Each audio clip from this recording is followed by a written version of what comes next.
আজকে শীতকালে বানানো যাবে সেরকম একটা খুব সুন্দর রেসিপি নিয়ে আমি চলে এসেছি। মূলো ঘন্ট। দেখুন, মূলোটাকে আমি কেটে নিয়েছি, শুধু পিলসগুলোকে ছাড়িয়ে নিয়েছি, নিয়ে মূলোটাকে ধুয়ে রেখে দিয়েছি। এবারে মূলোটাকে আমি গ্রেটারের মধ্যে এইভাবে নিয়ে গ্রেট করে নিচ্ছি।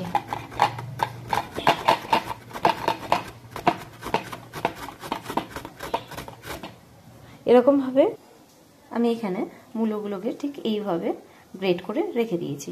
এবার আমি এটাকে এবারে মিক্সার গ্রাইন্ডারে নিয়ে নিলাম 2 কুচো আদা আর সামান্য একটুখানি গোটা জিরে আর 2-3টে মেথির দানা, দেবো তেজপাতা, শুকনো লঙ্কা আর গোটা জিরে।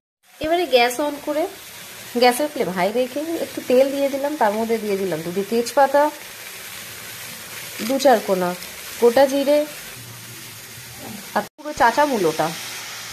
এবারে গ্যাসের ফ্লেমটাকে সিমার পজিশনে করে দিয়ে, সিমার পজিশন মানে হচ্ছে ঠিক এরকম, না কম না বেশি, সিমার পজিশনে করে দিয়ে হালকা আঁচে এটাকে ভালো করে নাড়াচাড়া করব।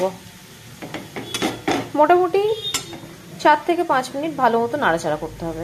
4 থেকে 5 মিনিট নাড়াচাড়া করার পরে দেখুন এখানে নিজের থেকেই কত জল ছেড়েছে মূলোতে। তো এটা খুব সুস্বাদু হবে, খুব টেস্টি হবে। আর তার মধ্যে আমি এবার দিয়ে দিলাম হলুদ গুঁড়ো।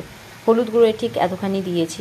নুন, হলুদ গুঁড়ো দিয়ে আরও 3 থেকে 4 মিনিট এটাকে আরও নাড়াচাড়া করব।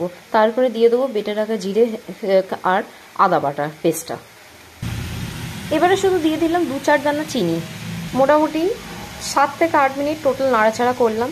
করার পরে 2-4 দানা চিনি দিলাম। এবারে দিচ্ছি ঘি আর গরম মশলা।